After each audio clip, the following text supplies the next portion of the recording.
Hello guys, welcome back to channel. எத்தனை பேர் இந்த இதை ஃபேஸ் பண்ணிருக்கீங்கன்னு சொல்லுங்க. ஏதாவது ஒரு சிக்னல்ல நிப்போம். நம்ம ஏசி, ஹெட்லைட், மியூசிக் சிஸ்டம் எல்லாமே ஆன்ல இருக்கும். ஒரு 60 செகண்ட்ஸ் 70 செகண்ட்ஸ் நின்னுட்டு நெக்ஸ்ட் ஒரு ஸ்டாப்ல போயிட்டு வண்டி ஆஃப் பண்ணிட்டு ஸ்டார்ட் பண்ணும்போது செல்ஃப் எடுக்காது. இதை யாராவது ஃபேஸ் பண்ணிருக்கீங்களா? இந்த இதை வந்து என் ஃப்ரெண்டு வந்து ஒரு 1 or 2 இயர்ஸ்க்கு முன்னால ஃபேஸ் பண்ணியிருந்தான். அதை ரெக்டிஃபை பண்ணக்கு தான் இந்த மெத்தட். ஆக்சுவலாக பார்த்தீங்கன்னா என்ன நடக்கும்னா, வண்டி ஐடிங்கில் நிற்கும் போது நம்ம ஆல்டர்னேட்டரை வந்து லோ ஆர்பிஎம்மில் ரன் ஆகும்.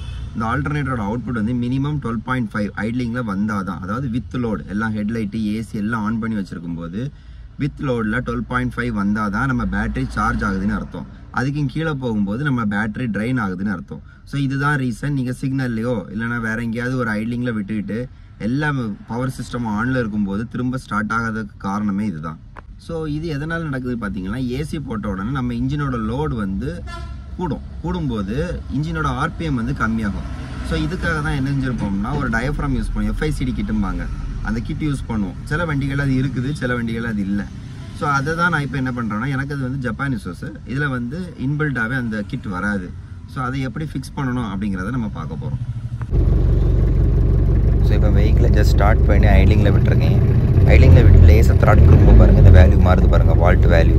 ஸோ இதுதான் நம்ம ஆல்டர்னேட்டோட வேல்யூ. இது ஆக்சுவலாக 13.7 வரைக்கும் போகலாம், பிரச்சனை கிடையாது. ஸோ இதே நேரம் ஏசி 2 டியூவல் ஏசி, எனக்கு ஃப்ரண்ட் அண்ட் பேக் ஏசி வந்து 2 ஆன் பண்ணோன்னே இதோட வால்ட் பார்த்திங்கன்னா 12.5 கீழே போகுது. 12.5 கீழே போகக்கூடாது. ஸோ இது இன்க்ரீஸ் ஆகிறது எப்போன்னு பார்த்தீங்கன்னா, நான் ஜஸ்ட் த்ராட்டில் கால் வச்ச உடனே இது இன்க்ரீஸ் ஆகுது. ஸோ இதுக்காக தான் நம்ம நெக்ஸ்ட் பிளான் பண்ணுறோம். FICD கிட்டு இது இண்டிகாவில் உள்ளது. இண்டிகாவில் 2 டைப் உண்டு, ஒரு புஷ் டைப், ஒரு புல் டைப், 2 டைப் உண்டு. நான் அதோட டிஃபரன்ஸ் என்னன்னு காணிக்கிறேன்.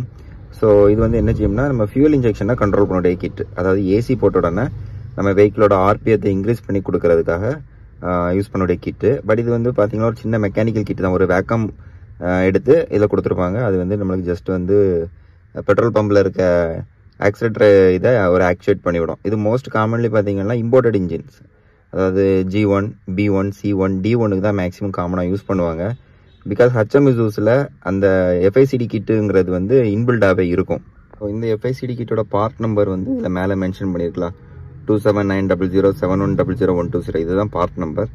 இது டாடா இண்டிகாவோடது. ஸோ பர்ச்சேஸ் பண்ணனா நீங்கள் யாராவது பர்ச்சேஸ் பண்ண வேண்டியது இருக்குது அப்படின்னா பண்ணிக்கிடலாம். ஸோ அந்த பாக்ஸுக்குள்ளே இருக்கக்கூடிய கிட்டு வந்து இதுதான் அந்த FICD கிட்டும்பாங்க. ஸோ இந்த லிவர் இருக்குல்ல, இந்த லிவர் தான் ஆக்சுவலாக பம்பில் போய் கனெக்ட் ஆகும். இது வந்து புல் டைப், அதாவது நீங்கள் வேக்கம் கொடுத்தீங்கன்னா உள்ளே புல் ஆகுதும். இதோட ஆக்ஷன் உங்களுக்கு தெரியுதா?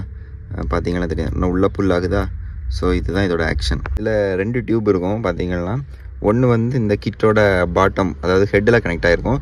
இன்னொரு டியூப் வந்து ஃப்ரீயாக இருக்கும். இது வந்து இந்த டியூப் வந்து எங்கே போகும்னா, இந்த ஃப்ரீயாக இருக்கிற டியூப் வந்து நம்ம ஆல்டர்னேட்டர் இருக்குல்ல, அம்பாசிடரோட ஆல்டர்னேட்டரில் போய் ஒரு வேக்கம் ஓஸ் வரும். இப்போ எக்ஸாம்பிள் பிரேக் வேக்கம் வருதுல்ல, அதே இடத்துல இன்னொரு ஓஸ் இருக்கும். அதை வந்து நிறைய டம்மி பண்ணியிருப்பாங்க. ஸோ அந்த டம்மி இடத்துல வந்து இந்த எம்டி, அதாவது ஃப்ரீயாக இருக்கக்கூடிய ஹோஸ் வந்து கனெக்ட் ஆகும். அடுத்தது பார்த்தீங்கன்னா இதுதான் இந்த ஆக்சுவேட்டரை வந்து, அதாவது FICD கிட்ட வந்து ஆக்டிவேட் பண்ணக்கூடிய ஸ்லாட்டு. இது வந்து என்னென்னா, கம்ப்ரஸர்லேருந்து ஒரு லைன் எடுத்து இதில் கொடுத்துருப்பாங்க.